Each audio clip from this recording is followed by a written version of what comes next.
Ladies and gentlemen, welcome to this week's edition of the Let's Talk Thursdays podcast. I am Brendan Plays, and today we have another big show planned for you. As always, plenty of topics to get into, and we'll have all of those later on in the show. Thank you for listening in to this week's podcast, and of course, if you can, make sure you leave a like on this edition, and also check us out on our other platforms, iTunes, Spreaker, and Stitcher, and iHeartRadio are some of the other ways you can listen to the show on the go. So make sure you check those out. And of course, check out the website, BrendanPlays.com, for more Brendan Plays, including the forums and our Discord chat. You can find it all over there. Absolutely free to do all of that as well. So make sure you check all of that out for me. Alrighty, ladies and gentlemen, let's get into this week's edition of the show. This week, for the channel, a little bit slack. I mean, we did upload enough videos, I think, but I actually went away for about 4 days over the weekend, so I've only just gotten back on Tuesday, and I've been really trying to sort out my universe mode. So, I got a new PS4. Now, it's not a new one in terms of a PS4 Pro or anything like that. My girlfriend's dad had a spare one, because he now has a PS4 Pro, and he had the old PS4 that he didn't want anymore, didn't use, didn't need. So I took that from him. Thankfully he gave it to me. He was nice enough to give me that, and now I have two PS4s. I've got one from basically my general gaming, and I've got one for when I just want to record WWE 2K18, which is fantastic, because now, once I'm recording WWE 2K18, I can play other games at the same time. So really, it is a time saver for me, and it's going to be make life a lot easier and better as well. I mean, I can play the games I want to play and not have to kind of wait around for my universe mode to record. So it works out quite well. But yeah, so I have to set it all up again. Now, as you know, a couple weeks ago, my PS4 corrupted and I lost all my save files anyways. So I would have had to really set it all up again as it is. So getting a new PS4 at this time is actually not a bad call, not a bad move. It actually worked out to be okay. I've now been setting it all up on my new PS4. It's pretty much all set up now. Just need to add in some more tag teams to keep downloading as many people as I can. There's a few more people I'm missing, like, for example, the Undisputed Era. I haven't got all of them yet. Shelton Benjamin. A couple of names that I'm missing. But you'll see a lot more new attires and things like that pop up because I've been downloading a lot more stuff. So I think it's a good call. It's a good move. I'm happy.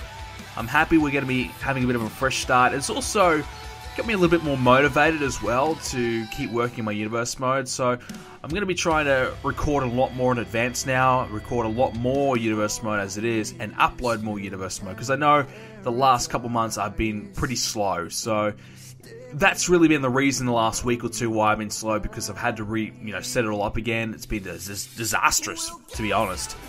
So you're going to expect to see some more from me. I've got Raw coming up that'll be uploaded tomorrow. I might try even do another one the next day and try and make it nearly daily as I can. Just upload more universe mode for you guys, because that's what you come to the channel to see. It's time for me to upload a bit more. Yes, I'm going to keep doing the TW.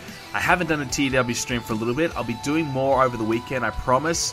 For now, I've just been setting up my universe mode and other things like that, catching up on all the other things I've missed over the weekend. So this weekend I'll return to the stream. I'll do more TW. I'll do another couple hours over the weekend. I'll try and maybe do 2 streams as well. And yeah, we'll go from there. So that should be a lot of fun. I really do enjoy doing the TW stream. So whenever I get a chance to do one, I'm definitely going to be doing it. And I'm looking forward to it. So keep an eye out. I'll let you guys know on my Twitter, @BrendanPlays, when I'll be doing my next TW stream. It should be, like I said, on Saturday and Sunday. I'll try and do a stream on both days. Most of the time when I stream, it will be on the weekends, because that's when most of you are available to watch. And yeah, that's when I get the most time to do it as well. So on the weekend, we should have a couple of streams there for you guys. And that's pretty much about it from me, and not much else. In terms of universe mode, we're on the road to the Royal Rumble, so if you haven't checked into the universe mode for a little bit of time, we are getting close to the Royal Rumble, so we're building up towards it. So it's a pretty good time, pretty easy time to re-enter back into the series, because we are just building to the Rumble, and then we're going to have the Royal Rumble. So if you want to get back into it, not a bad time now, not a bad time. So check all that out. Of course, it is all available on my YouTube channel, and of course that is Brendan Plays. So But that being said, let's move on. So, this week, I think the main topic this week was the Corey Graves and Booker T situation.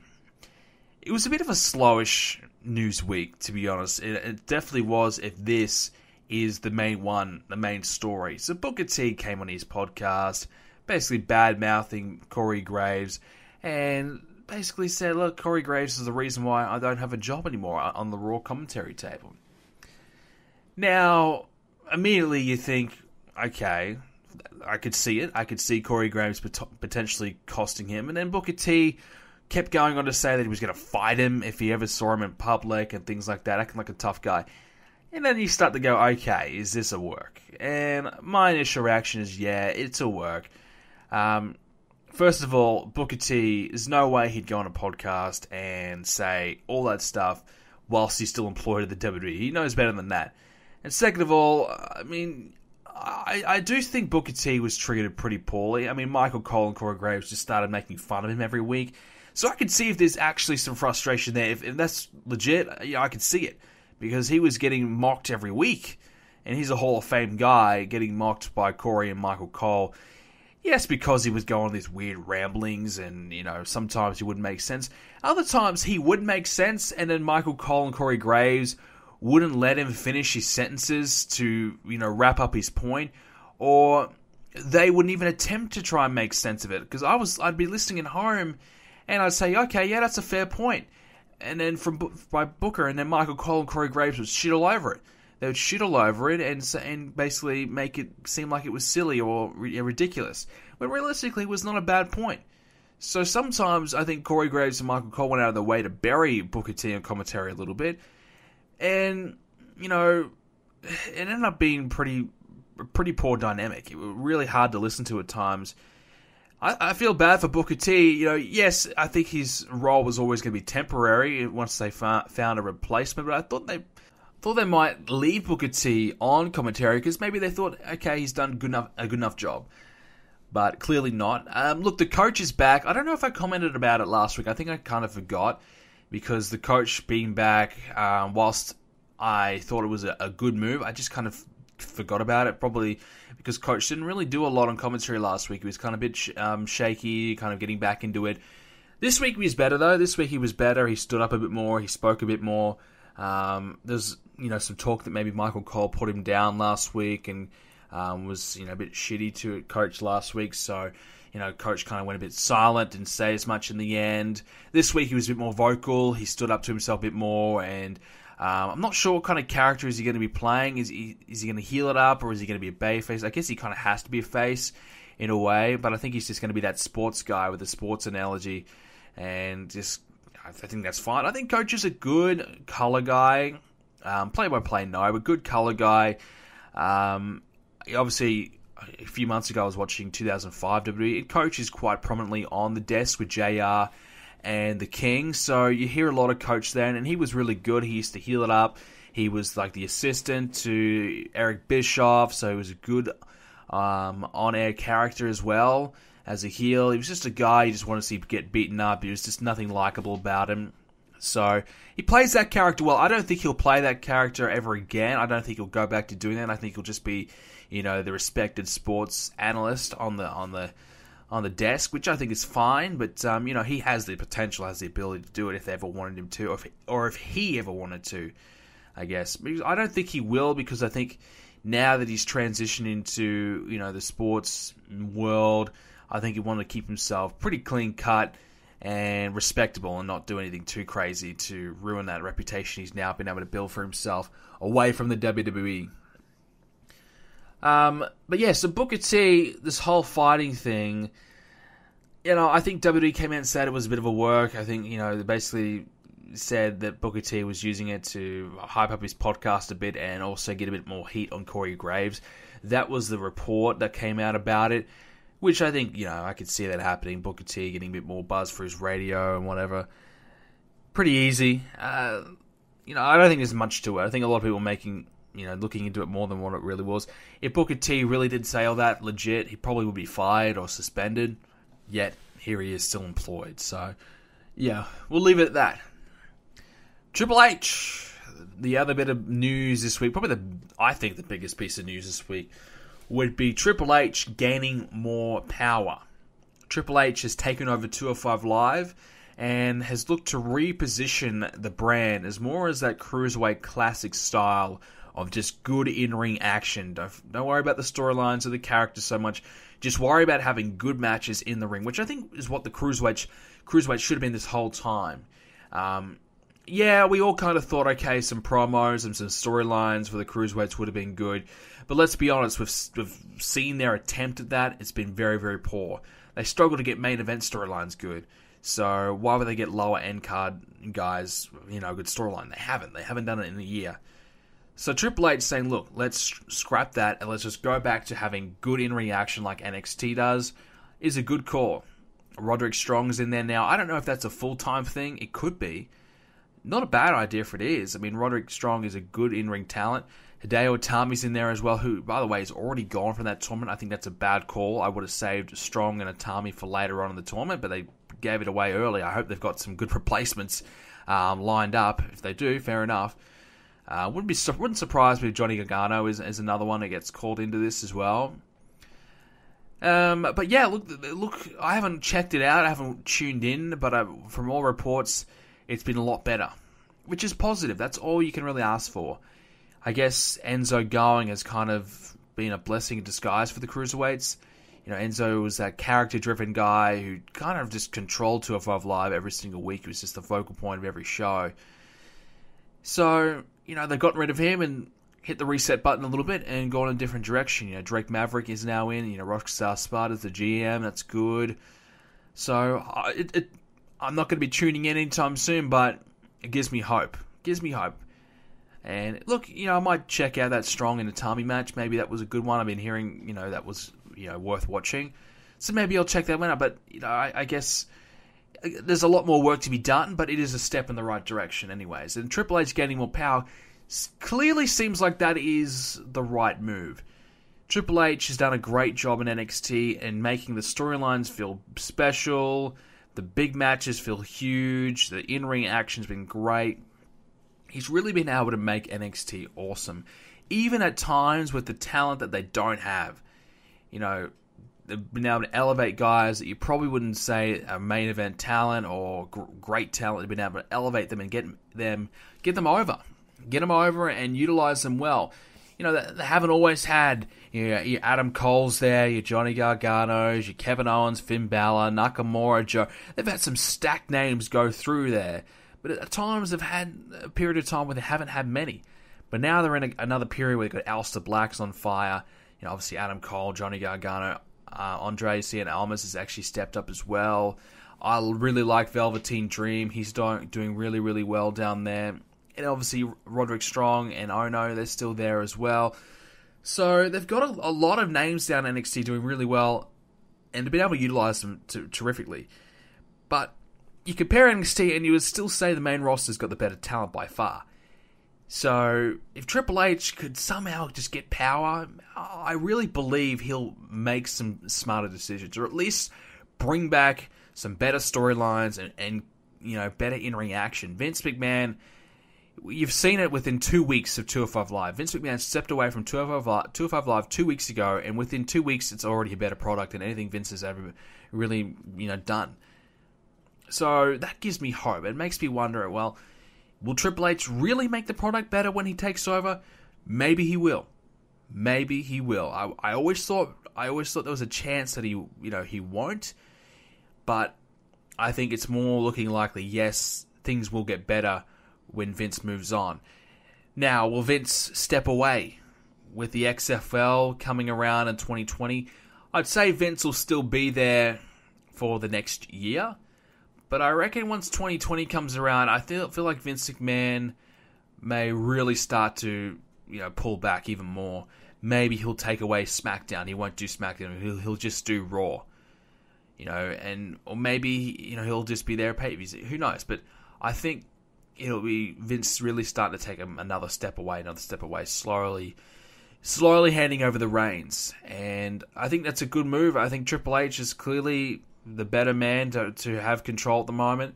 He has his finger more on the pulse than Vince McMahon does. I think Vince says he wants to listen to the fans for the XFL, but won't listen to his fans for the WWE. And I feel like if you're going to make an XFL, you got to make sure your main revenue stream is in a good position, and it's not.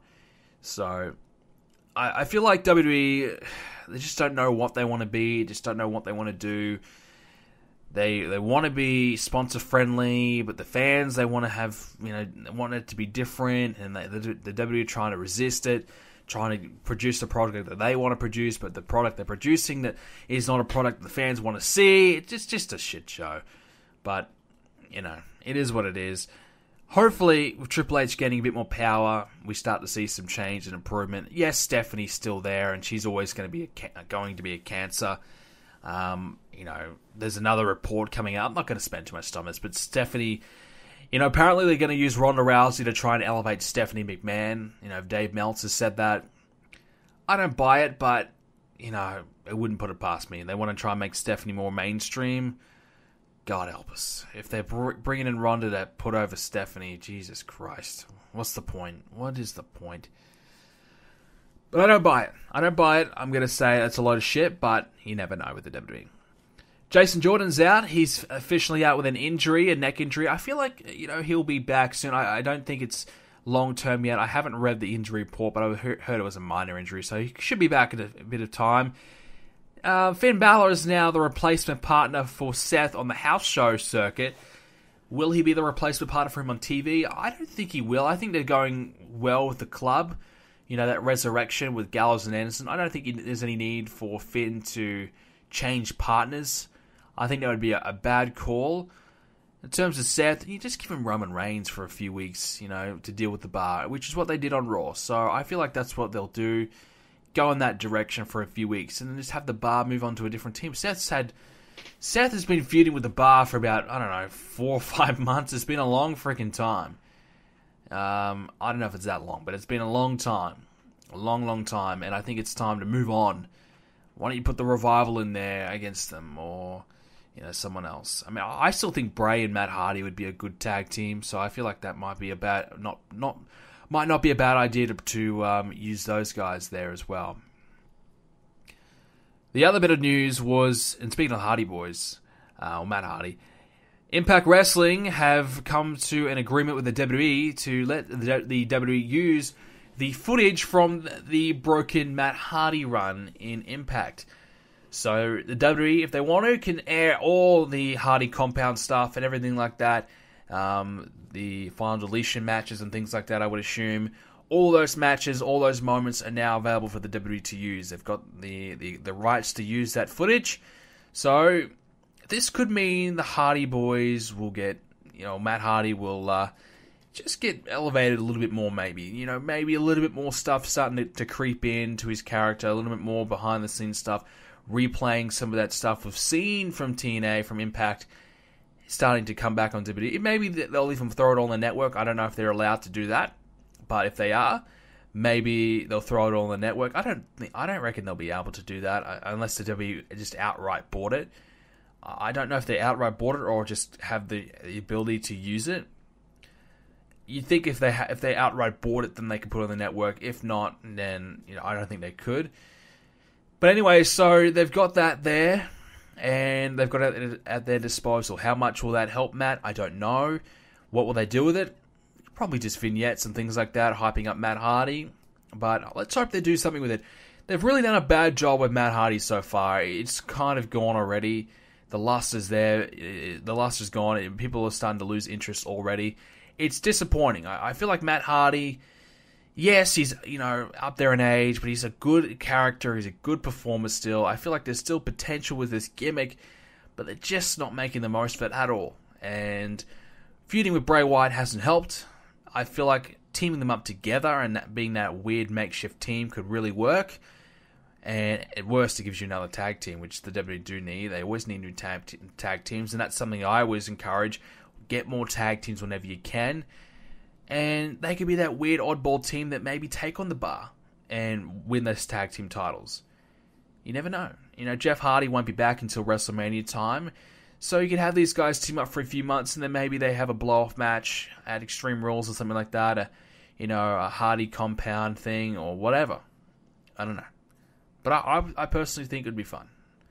And look, you could have Bray and Matt have their own compound, and then the Bar has to go there to take them on or something like that. Something crazy like that. I think that'd be cool. I think that would work. But, just a thought. Moving on to Monday Night Raw now, and the Women's Elimination Chamber match has been announced. Sasha Banks, Bayley, Mandy Rose, Mickie James, and Sonya Deville, with Alexa Bliss as the champion, defending in there as, of course. So, there you go. There's your Women's Elimination Chamber. No real surprises. I guess we thought Nia Jax might be in there, but obviously now Nia Jax has a match against Asuka. We'll get to that in a moment. But looking at this Elimination Chamber match, I feel like Sasha Banks will win it. I feel like she will win it and probably take on Asuka at WrestleMania, which I think would be the best move. I think turn Sasha Banks heel. She's basically been healing it up a little bit, teasing the turn over the last number of weeks anyways. So I feel like they may execute that heel turn. Maybe even the Elimination Chamber match. Maybe Sasha Banks, makes Bayley tap out. I mean, one way you could do it is you have Sasha Banks and Bayley be the final two. And then Sasha Banks just has the bank statement on Bayley and just Bayley's tapping out. You just keep the bank statement on. Just keep it on for a long period of time. Just, overdo it. 30 seconds, 1 minute, too long, 2 minutes. Just keep it on Bayley. And Bayley's screaming for her to stop. Screaming in pain. And Sasha Banks just keeps it on just to send a message to everyone that she's back and she's now the champion. You could do something like that. That would be an easy way to execute the turn. Yes, you probably would want a Bayley and Sasha Banks storyline to come from that. Unfortunately, Asuka would be most likely heading Sasha Banks' way. But, you could do something like that. Or they could have Asuka go to Smackdown. She still hasn't announced which branch she's going to go to. Smackdown and take on Charlotte. That's still a possibility. And you have Bayley and Sasha for the championship, but Bayley's fallen so far that, it wouldn't really be that interesting anymore, would it? So, yeah, that's just a thought. That's a thought anyways, but maybe another time, another place to do that instead. Because, of course, if she did hold the bank statement in for that long, she wouldn't lose the championship because it's a no DQ match, so they wouldn't be able to take it away from her like they do sometimes, to force the DQ and the, whatever. Nia Jax, Asuka as well. I think that'll be a good one. I feel like this might be the big test for Asuka. To put over Asuka a little bit more, make her beat Nia Jax is kind of the only woman right now that you could maybe believe that could beat Asuka. So, Asuka beating her, maybe a 10, 15-minute match, a real back and forth, real hard hitting, a tough match for Asuka to get her ready for WrestleMania. We'll put Asuka over that a little bit more, and maybe elevate Nia Jax as well. Say, hey, she hung with Asuka for that long. Pretty impressive. So, yeah, I feel like that might be the plan with that match. Asuka will definitely win, though, of course. And then the men's Elimination Chamber, The Miz and Roman Reigns has joined the chamber to join Elias, Strowman, and Cena. And there's one spot available. Apollo Crews, yeah, right. Matt Hardy, Finn Balor, or Bray Wyatt will take that final spot. Fatal 4-way next week to determine it. I think Finn Balor will take it. I feel like that's the obvious pick. I think, given that he had a match against Cena in the first round or the first week, I feel like that was done to have a big match on Raw, to have a big main event, but also done where Finn Balor lost. But he'll get his win back. He'll get the spot still at the end of the day. So I feel like Finn Balor will be the one. And that will make it Miz, Reigns, Balor, Cena, Strowman, and Elias, which I feel like is a really strong chamber. I feel like that's strong. You might say, well, hey, Elias is not that great. But I feel like Elias is on fire. Samoa Joe would have been in the spot, unfortunately. For Joe, he's missed out. He's just got a bit of a nagging injury right now. I'm not sure what is actually wrong with him, but he's got an injury. Had a bit of a tough year in terms of injuries. Maybe the schedule, getting to Samoa Joe, maybe. Hasn't worked this type of schedule ever, probably. So maybe that's an issue for Joe.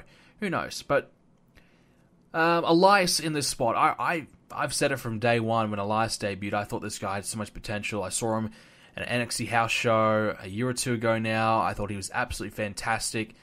He was brilliant. Absolutely brilliant.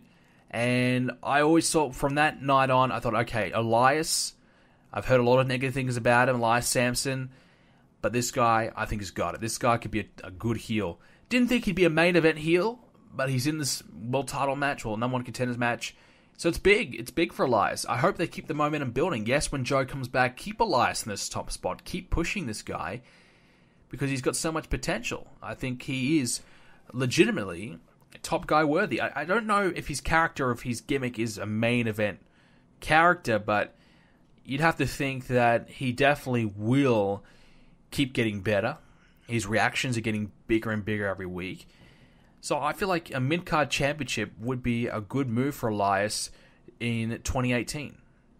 Miz is champion right now. He'll drop it to somebody else. Who that will be? Maybe it's Finn Balor, or maybe it's, Jason Jordan when he comes back. I don't know. Someone like that. And then, all of a sudden you've got an emerging Elias. He gets the championship and has a good run with it. And I think that would be really, really good for Elias and a good move. And Elias, I'm just a big fan. I think he's fantastic. Strowman has been excellent as well. Cena, Cena is still very, very solid.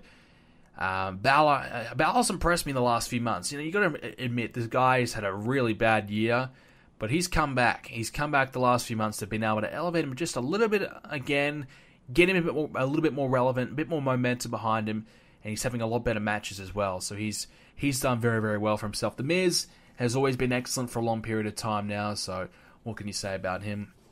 But I think at the end of the day, probably Roman Reigns will win the Chamber and take on Lesnar. I think that's obviously the plan. But, it should be a good one. It should be a good match. I'm looking forward to it. I just wonder if they're going to stay with the whole padding thing in the Chamber. Last year, I really didn't like the Chamber because it was just padding everywhere. You'd land off the top of the pod, and you'd just be landing on this big, thick piece of padding. It just didn't feel like it was hurting anybody. They hype it up as the most dangerous match ever, and, they land, and it just doesn't sound or feel like they're getting hurt. It's disappointing, but I'm sure they'll stay with the same design, but I'm not a fan of it. I prefer the old school one. I like the new design of it, but I just don't like the fact that it's just padding everywhere. It's just soft, really. Moving on to Smackdown, a couple of things from Smackdown this week. Surprising that we actually get to talk about Smackdown this week, something worth talking about. The debut of the new top 10 list. Now, it apparently is voted from the wrestlers themselves, the superstars from SmackDown. They vote for this list. I just want to know what this list will be used for. Will it be used? Will it be relevant? Or is it just something, again, they're trying? Something different they're trying on SmackDown, see if it works, see if it doesn't. We'll run through the list. You guys probably know it, but we'll run through it quickly to remind you. Number 10, Ty Dillinger. Now, I get it. Look, yes, number 10, but when you really think about it, is Ty Dillinger a top 10 guy right now? Absolutely not. Probably top 20. And when I say top 20, I mean he's probably number 20. He has had no momentum at all. So did they do this just as, to give him something? The guys in the back, number 10, we think of 10, we think of Ty Dillinger type of deal. Or is it just, a sign that this just is kayfabe crap and this is just a load of shit? Probably the latter. Number 9, Randy Orton. Well, when you think about who's been going well in the last month or two, Randy Orton hasn't done a lot. So number 9 is probably a fair spot for Randy Orton. I think that's fair. Number 8, Becky Lynch. Okay. Number 7, the Usos. This is my issue. The Usos, and then the New Day's number 6. The Usos have been beating the New Day every week for the last 3 months, and how could you possibly rank the New Day ahead of the Usos? The Usos, the New Day this week, were reading a Q&A. A Q&A. That's what they were doing this week. Nothing. So, that to me is ridiculous. Number 5, Bobby Roode. Yep, okay. Number 4, Naomi. Well, Naomi, again, I don't get it. What has she done? Not a lot. She's had some wins, absolutely. She's had some wins, some tough matches against the Riot Squad, things like that. She's been dealing with that. But so has Becky Lynch. I mean, Becky Lynch had a bit of time away, but would you say Naomi's done better than Bobby Roode, who just won the US title and has been on a bit of a roll? I wouldn't. So I will value the US champion more. Number 3, Nakamura. I think I would put Nakamura number 1.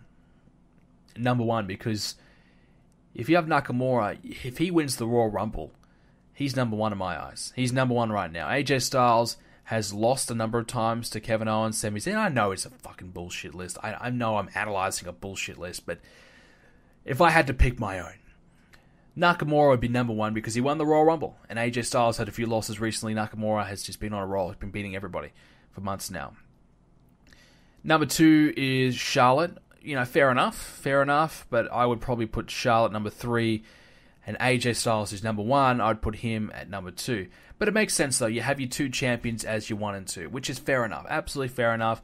I'm not going to dispute it. Champions 1 and 2, that is the right call. Just would have put Bobby Roode maybe 4. Nakamura, you could have changed him. But whatever. It's a bullshit list, probably, but, I want to see if they do anything from it. Ty Dillinger getting number 10. Does that mean he's going to get an opportunity? Does he, do they value him higher now? Do they put him in a title match? Do they give him a match at all? Does Rusev, who didn't make the top 10 list, does he come after Ty Dillinger now and say, hey, you're in top 10, I think I deserve to be top 10 over you?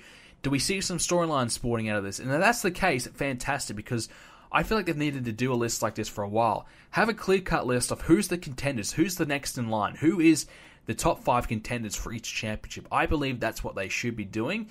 A top 10 list for everyone overall, yeah, okay. But I would have the WWE Championship. I would have your top 5 guys in line for that title. So when we know Kevin Owens and Sami Zayn, when they're out of the title hunt, we know who's next in line to move up and get that opportunity. Same with the US title. US title, Bobby Roode's champion. Maybe Dolph Ziggler's number 1 contender. Baron Corbin's there as well.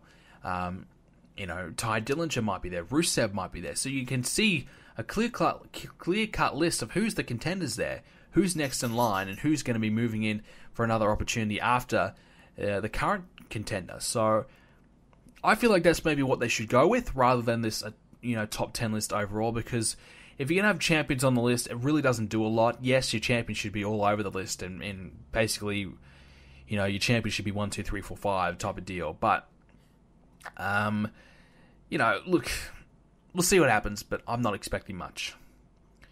Speaking of Bobby Roode, he was teased to have a match with Randy Orton. Randy Orton came out, attacked Bobby Roode and Rusev, hitting the RKO on both. I don't mind it. Bobby Roode and Randy Orton, I think that'd be a pretty interesting match. I think that'd be fun.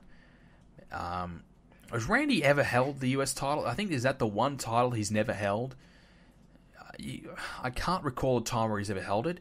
So if he was to feud for it, that would make an interesting storyline as it is.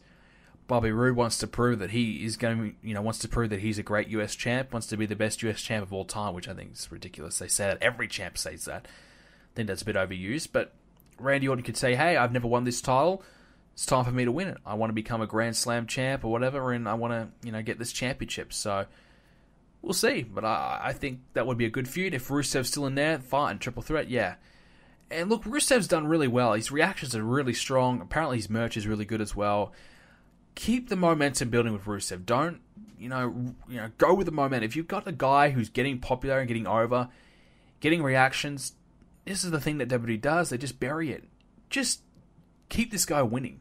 If he keeps winning every week, you don't have to give him the championship, but keep him winning every week, and people will still keep reacting to the guy.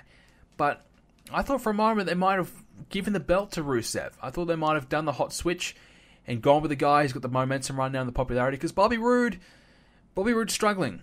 I'm a big fan of Roode, but he's struggling. He's not getting reactions to babyface. He's just a smiley babyface who says glorious. Not a lot there. I feel like him coming in as a face was a huge mistake from the get-go. Should have always been a heel. Right now, he could have been a top heel taking on AJ Styles. Instead, he's taking on Baron Corbin and whatever. But it's just not working. So, yeah, they might keep running him as a babyface for the next few months, but I feel like sometime this year he needs to turn heel, because that's when you'll see the best of Bobby Roode. Because right now, his promos are nothing. There's really not a lot there. When Bobby Roode turns heel, you'll see the best of him. Fatal 4-Way for the WWE Championship has been announced. Sami Zayn, Kevin Owens, AJ Styles, and now Dolph Ziggler or Baron Corbin will be added to the match. you'd have to say it'll be Ziggler. If they're going to do this whole Ziggler's quitting storyline, Ziggler has to get this win. But then again, I still don't know what they're doing with that storyline. What was the point of it? Will Ziggler explain his actions? Why? What's happening? We've got no explanation. So I'm hoping we get something there. But again, not holding my breath. So AJ Styles will defend and keep that championship to set up Nakamura and Styles. If they were to switch that and have Kevin Owens win it, for example, against Nakamura, people will be absolutely furious. People want to see AJ and Nakamura. And if you've got a match people want to see, you got to do it. Just go with it. So AJ should win it. And I think Ziggler will be in that Fatal 4-Way rather than Corbin. I feel like they're kind of a little bit sour on Corbin right now. He's losing a lot more lately. Lost the US title. He's been losing a bit. So I feel like Baron Corbin's push is starting to go. So fingers crossed. We can only be so lucky. Mixed match challenge. I always get that word wrong. Mixed match challenge. We haven't talked about it for a few weeks, but I want to chat about the ratings. So after 2 weeks of declining numbers, this week's mixed match challenge saw an increase in live viewership. The match, which saw Jimmy Uso and Naomi defeat Goldust and Mandy Rose with Daniel Bryan as a special guest ref, peaked at 77,000 live viewers. Here are the live viewership peak numbers for each episode thus far. Episode 1, 135,000. Episode 2, 92,000. We're rounding up. Episode 3, 62,000. And episode 4, 77,000. So 15,000 viewer increase. Look, I feel like this has been a bit of a flop. I always thought it was going to be because you're using a platform that people don't really use. Facebook Watch. I've never seen it, never used it, don't even know how to get it, don't know where to access it. Unless you go on WWE's Facebook page and view the stream there. Is that the way you do it? Maybe. But I feel like if you had to stream this on YouTube, I feel like you would get a lot more viewership because people are more accustomed to watching streamed content on YouTube. And again, Twitch would even be better. But the WWE don't have a Twitch presence. YouTube, they have 15 million subscribers or something like that. You stream that on YouTube, you probably would pull 250,000 viewers, I think. You'd probably get double your viewership. So I think the issue straight away is the platform they've chosen to use is not one that I would recommend.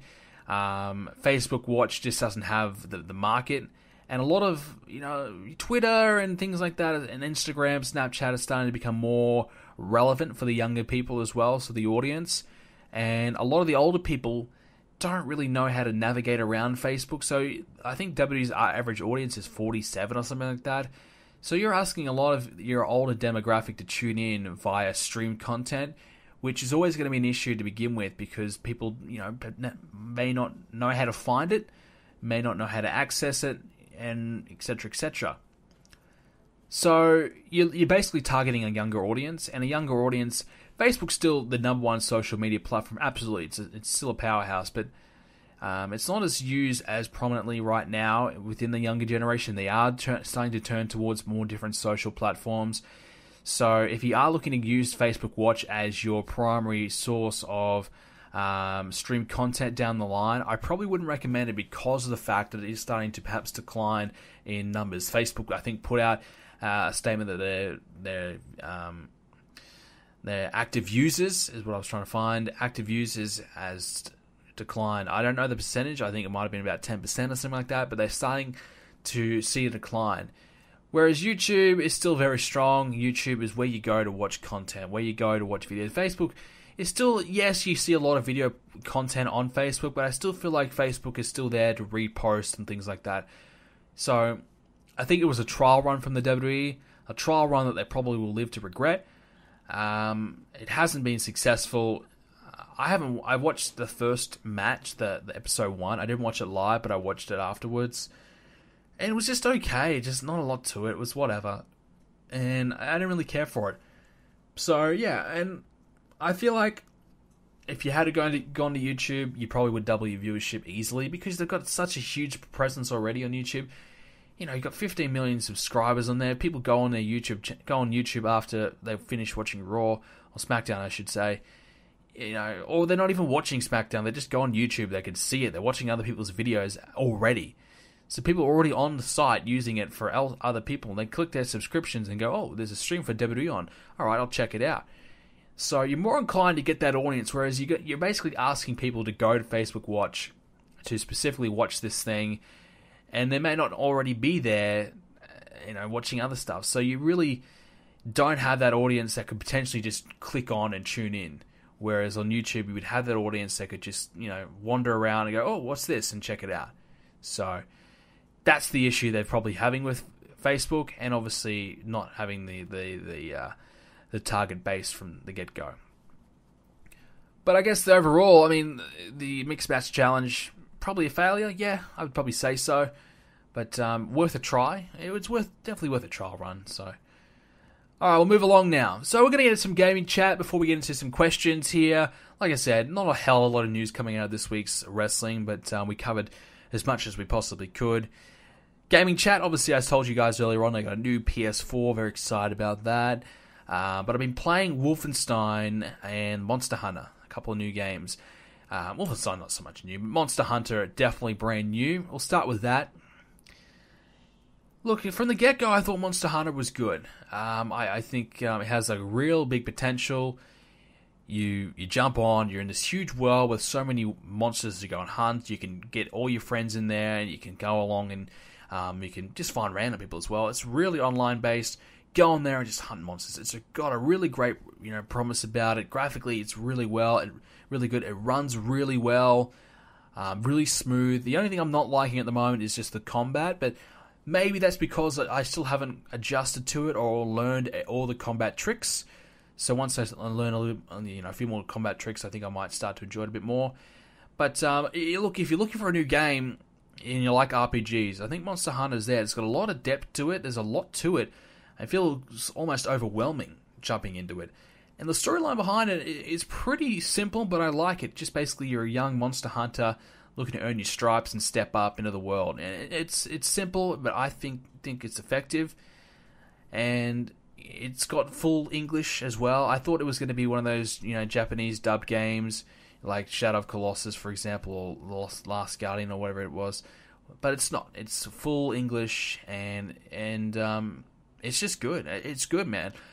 I haven't played a hell of a lot of it, to be honest, but my best friend, he bought it for me, and he has been playing the absolute shit out of it, and he could not recommend it anymore. So I trust his opinion, and he believes it's a killer of a game. So if you want to check that out, Monster Hunter, it's one that I would probably recommend to you right now. I also started playing Wolfenstein. I've had Wolfenstein for a few months now. It's been out for a little bit of time. I haven't played it. So when I went away for the weekend, had a chance to play Wolfenstein. I thought, I played it on the PC. It was really, really good. So I thought to myself, okay, it's time. I'll play it on the PS4. So I did the first mission on, one of the hardest difficulties you could do. It was pretty tough, but pretty doable. You start off, wheelchair. I've never played a game where you're in a wheelchair shooting enemies down and kicking enemies from your wheelchair and taking people down. I've never played something like that, so that was pretty unique from the get-go. So being a wheelchair fighter was pretty cool. But yeah, look, Wolfenstein's excellent. It feels like the storyline's really good at the moment. And again, I haven't had a lot of time with it, but everyone I've talked to said it's fantastic. So if you haven't already played Wolfenstein, haven't gotten Wolfenstein yet, definitely check it out. I would recommend getting the first one that came out a couple of years ago. You probably get it for $10. It's an excellent game as well, and that will give you a bit of context to the storyline of what's going on in the game. And also, it's really good. It's really good. So I really highly recommend that. Check that out. You can get it really cheaply. And if you don't like it, then you don't need to get the new one, because it's basically the same type of thing.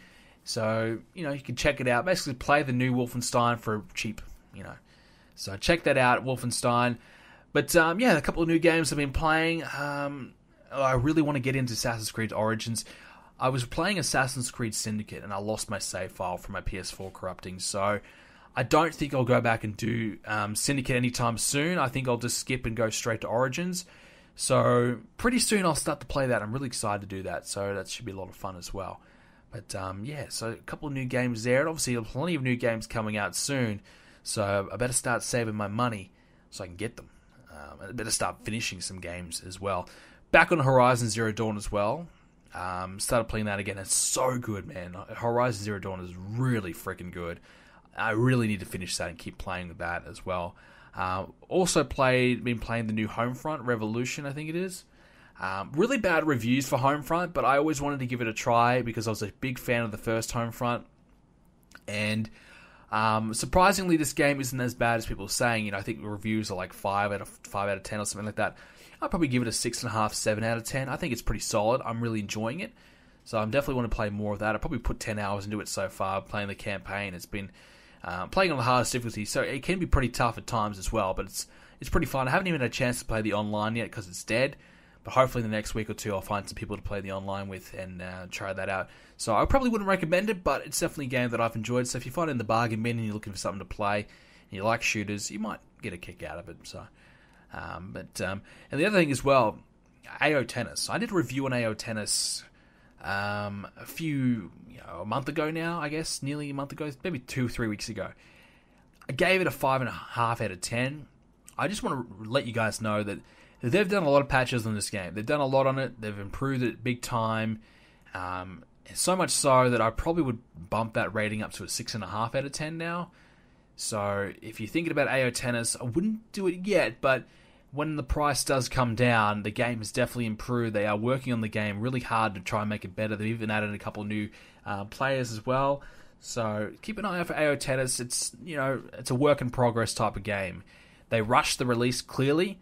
There's a lot of things that they just did not have, and they're slowly implementing them. Not slowly, they've had 10 patches in the last 2 weeks, so they're doing a good job and really getting a lot of content out and upping the ante a bit. So yeah, so I want to just let you guys know if you saw that AO Tennis review, just hold out a little bit more. It might keep getting better. With that being said, that's my gaming chat, and we might get into some questions now. So let's get into them. Alrighty, first question here is coming from Brian Ernie. Will we see Ronda Rousey in Universe mode? Yes, you will, but not probably until she's wrestled in the WWE and we have her legit wrestling attire and things like that, where her wrestling moves. So we have an accurate moveset, attire, things like that. Honestly, I don't know. Booking Ronda Rousey would be really tough because, obviously simulating the matches. If she loses, it's going to be ridiculous, isn't it? She's going to just win every match. It's going to be really difficult to kind of use her. So I don't know. I mean, it will be difficult. It would be really difficult to do it properly. Anyways, especially in Universe mode with the settings and things like that, it's tough. Aaron Jordan, what elements, if any, annoy you about modern wrestling? Probably the fans. The fans. No matter what happens, the fans can't enjoy it. Whether it's good or bad, there's always people who find something bad in it. There's always people nitpicking, and I do the same. Yeah, I'm guilty of it, but people just can't enjoy anything. No matter what happens, they're going to complain about something. No matter what happens, the person they like gets the push. There's still something wrong with it. If this is a good match, well, they didn't do this, or this, didn't do this properly. Just nitpicking every little detail. So the people who watch it, the fans.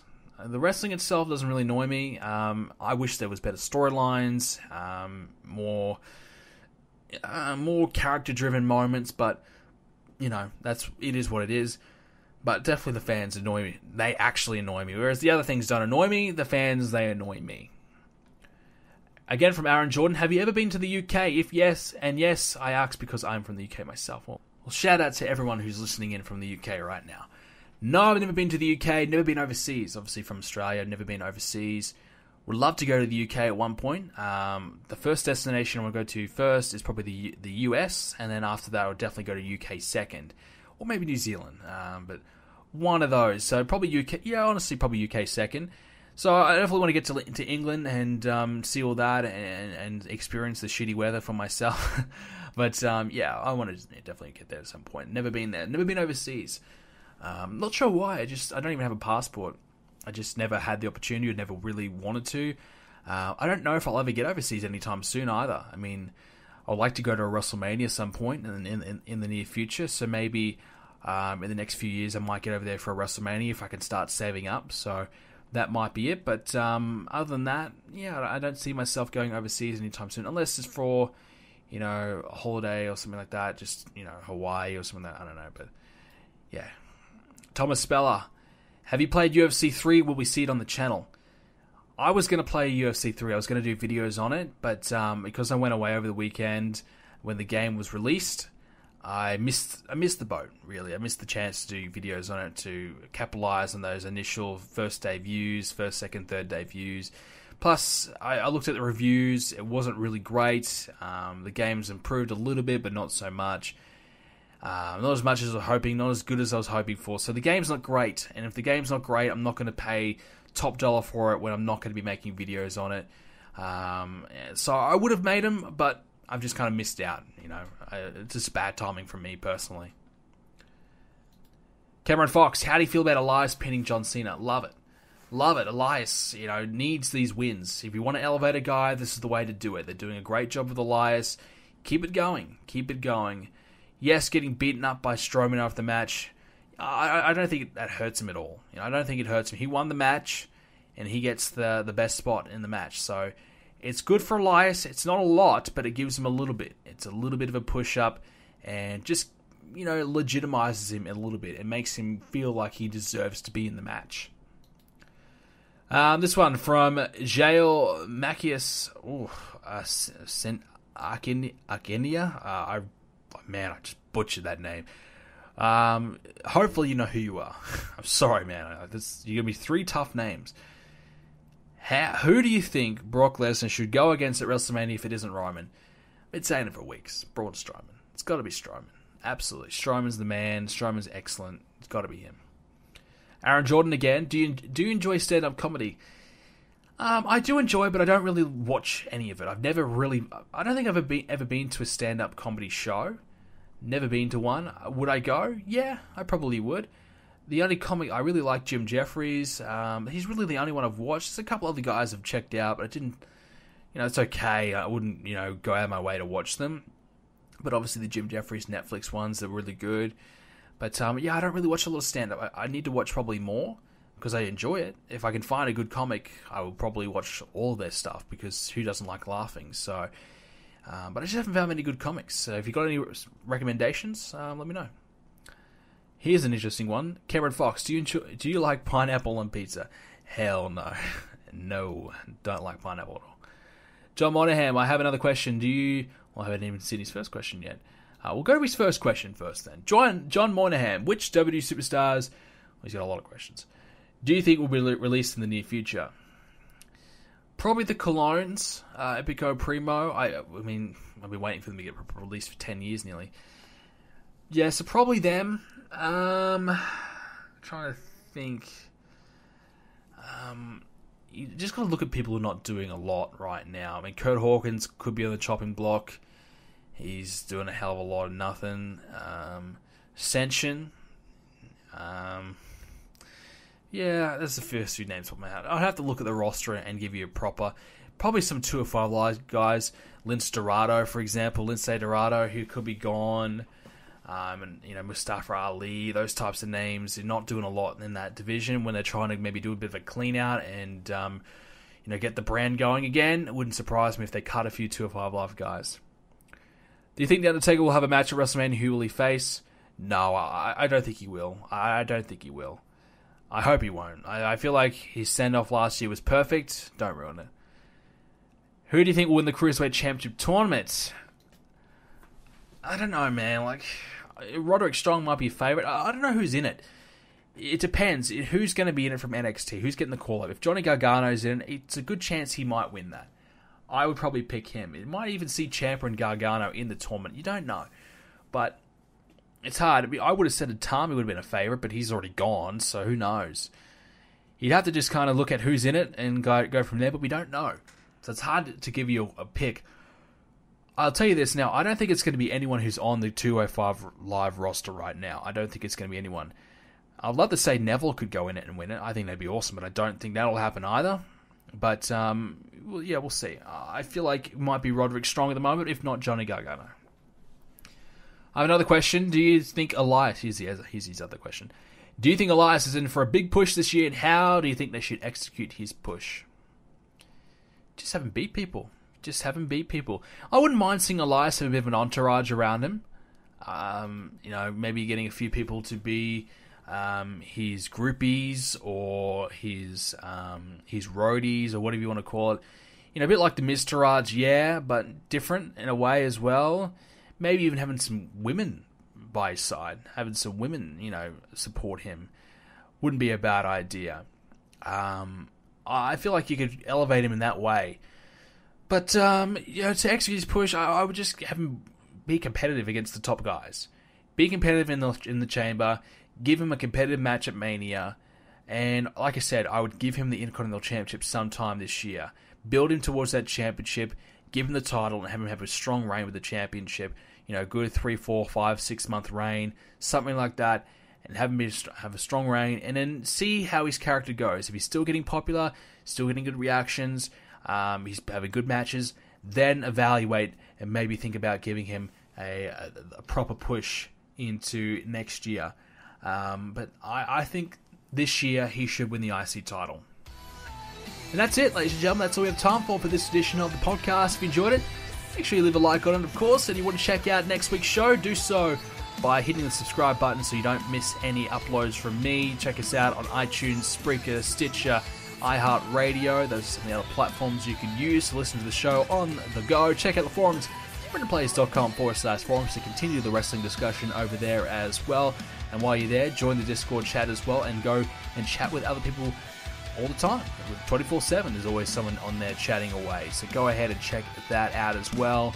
And follow me on Twitter at BrendanPlays to stay up to date with everything to do with Brendan Plays. And make sure you can leave a question by going over to our Facebook page, facebook.com/BrendanPlays, and check out that. Leave a like on that page so you know when the next update will be, the next post will be, and leave your question there. And also a question you can leave in the YouTube comment section down below.